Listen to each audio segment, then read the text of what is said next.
Nana Akufo-Addo, l'individu atypique qui dirige le Ghana, vient d'être pris la main dans le sac du soutien ouvert aux terroristes qui attaquent le Sahel.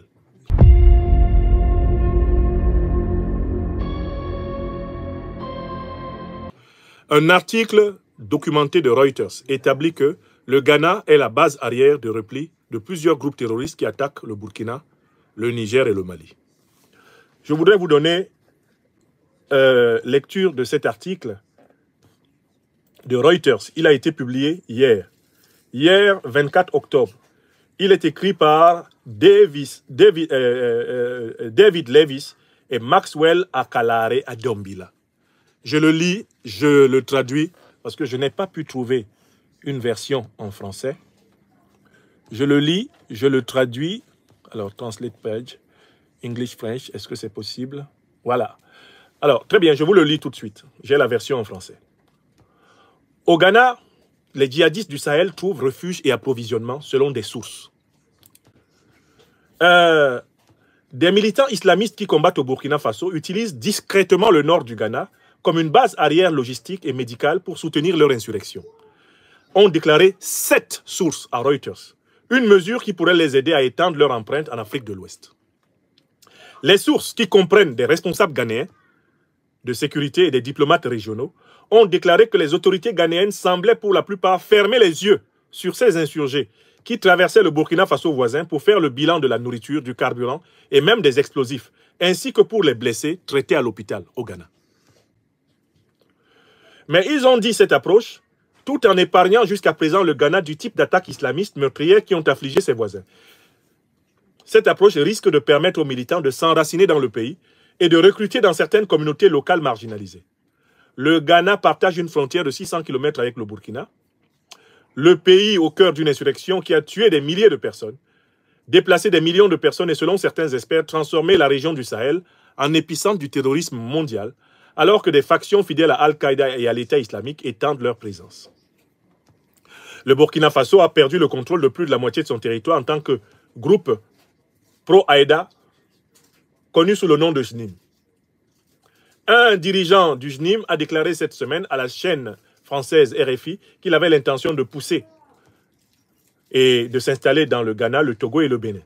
Contrairement au Bénin et au Togo, le Ghana n'a pas subi d'attaque majeure. Boniface Gambila Adarbila, ambassadeur du Ghana au Burkina Faso, a déclaré à Reuters que les militants prenaient profit des frontières poreuses et considéraient le Ghana comme un sanctuaire, mais a nié les suggestions selon lesquelles les autorités avaient de facto conclu un pacte de non-agression avec les djihadistes. Il a déclaré que le Ghana travaillait avec le Burkina Faso pour mettre fin à cela. Le Ghana, qui organise les élections en décembre, est considéré comme une démocratie forte et a des relations étroites avec les nations occidentales, en particulier le Royaume-Uni et les États-Unis, qui le félicitent régulièrement pour son rôle dans la promotion de la paix et de la sécurité dans la région. L'absence de véritables attaques contre le sol ghanéen semble résulter du calcul par le JNIM de lignes d'approvisionnement et de lieux de repos non gênants, tout en ne provoquant pas une armée relativement forte, a déclaré Klingen Dael de l'Institut néerlandais des relations internationales dans un rapport. L'organisation a déclaré que le Ghana s'attaquait à la menace de plusieurs manières, y compris les opérations conjointes avec les voisins. Le Ghana semble, pour éviter l'escalade, avoir accepté de facto la non-agression avec le JNIM, a déclaré Klingen Dael, citant des sources gouvernementales de haut rang, qui ont déclaré que la perturbation des réseaux d'approvisionnement risquait de provoquer la violence. Un haut responsable de la sécurité ghanéen a déclaré à Reuters que les militants utilisaient le Ghana comme base arrière pour lancer des attaques ailleurs et chercher un traitement médical. Toutefois, le fonctionnaire qui a demandé à ne pas être cité en raison du caractère sensible de la question a déclaré qu'ils étaient surveillés et parfois utilisés comme informateurs. Des cas de militants ont également été remis aux autorités burkinabées.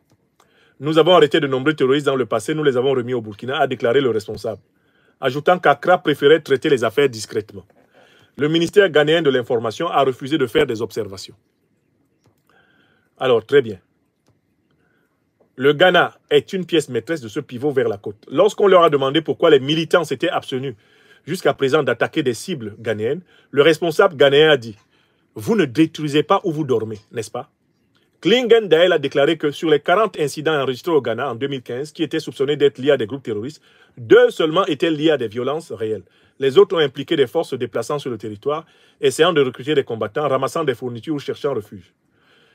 Les extrémistes violents sont effectivement actifs au Ghana. Voilà. Très bien. Aaron Atimpe, un expert sur les groupes extrémistes, a déclaré que les militants entrant au Ghana recrutent parmi les communautés locales. Ce n'est pas seulement un domaine où ils peuvent se reposer et obtenir des fournitures. Ce faisant, les gens sont radicalisés et recrutés. Fin de citation. Donc, que nous dit cette enquête de Reuters? Que le Ghana est la base arrière d'Al-Qaïda et de l'État islamique qui attaquent le Mali, le Burkina et le Niger. Que le Ghana, les autorités ghanéennes, savent qu'ils sont la base arrière. Quelles sont la base arrière? Que les autorités ghanéennes permettent aux terroristes d'être soignés dans leurs hôpitaux. Que les autorités ghanéennes permettent aux terroristes d'être approvisionnés en armes et en nourriture. L'article établit que les autorités ghanéennes sont félicitées par les grandes puissances de l'OTAN pour ce rôle qu'elles jouent. Quel rôle joue le Ghana? Un double jeu. Faire semblant dans la journée d'aider le Burkina, le Mali, le Niger à combattre le terrorisme, mais dans la nuit, accueillir les terroristes, les soigner, les nourrir, les armer, les financer pour repartir attaquer le Mali, le Burkina et le Niger. Voilà ce pourquoi l'OTAN a félicité le Ghana. C'est exactement cette stratégie que l'OTAN a utilisée à la frontière nord de l'Alliance des États du Sahel, n'est-ce pas? C'est l'OTAN qui a armé en Libye Al-Qaïda et l'État islamique pour attaquer le Sahel. Et c'est le même OTAN qui est venu proposer ses services au Mali, au Burkina et au Niger pour combattre les terroristes que l'OTAN a armés auparavant, précisément en Libye. Vous avez bien compris? C'est le même mécanisme qui est utilisé au Ghana. Mais c'est exactement ce que fait la Côte d'Ivoire sous Ouattara.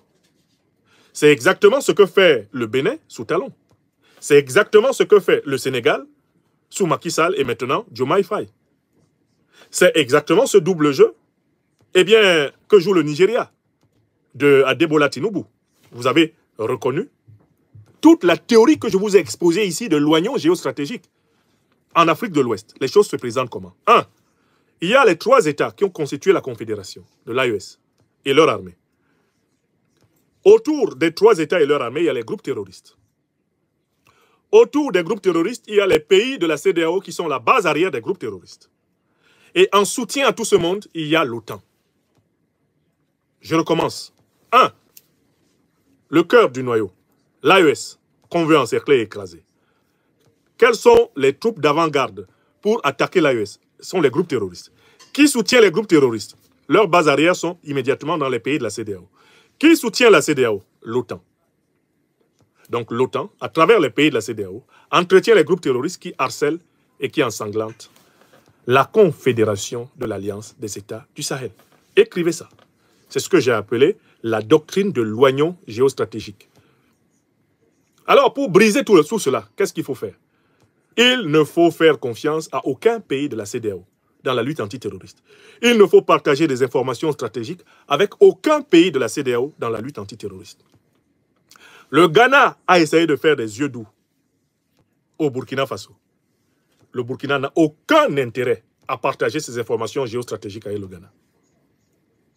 Tant que le régime actuel, qui coopère avec l'OTAN, et par conséquent avec les terroristes de l'OTAN, sera là, ce n'est pas dans l'intérêt du Burkina de partager ces informations stratégiques avec. C'est pareil avec la Côte d'Ivoire sous Ouattara. Celui qui se met en commun avec elle, il sait qu'il s'est offert à la gueule du loup. Car la Côte d'Ivoire, c'est la base arrière et des terroristes et de l'OTAN. Le Bénin de Talon, quel est le problème avec le Niger? C'est ça. C'est ce double jeu. Nous sommes vos voisins. Nous allons vous aider à combattre le terrorisme. D'ailleurs, nous en sommes nous-mêmes victimes. Mais en même temps, nous sommes en réalité le lieu à partir duquel les terroristes sont armés, financés et relancés contre le sol du Niger. Le Sénégal. Oh, le Sénégal ne sera jamais une base arrière contre le Mali. Mais pourtant, l'ambassadeur d'Ukraine qui a coordonné l'attaque terroriste de fin juillet 2024 à Tinzaouaten par l'armée ukrainienne, en association avec les groupes terroristes, cet ambassadeur est basé au Sénégal. Le Sénégal n'a pas rompu les relations diplomatiques avec l'Ukraine. Après l'attaque terroriste perpétrée par l'Ukraine, en association avec les groupes terroristes, et revendiquée par des officiels ukrainiens, dont l'ambassadeur d'Ukraine au Sénégal. Le Sénégal n'a pas rompu les relations diplomatiques. Donc le Sénégal est bel et bien une base arrière des forces terroristes. Il n'y a pas de pays de la CEDEAO qui ne soit pas une base arrière des terroristes qui attaquent l'Alliance des États du Sahel. Écrivez ça. Celui qui ne veut pas voir cette vérité s'expose à des surprises désagréables. La CEDEAO est une organisation néocolonisée, sous contrôle de l'impérialisme. Son objectif, c'est d'empêcher les Africains de construire des puissances souveraines. C'est cet objectif qui a été assigné également à l'Union africaine, d'où son impuissance. L'alliance des États du Sahel, les peuples africains ne doivent compter que sur eux-mêmes et sur leurs alliés anticolonialistes et anti-impérialistes historiques. Voilà la vérité.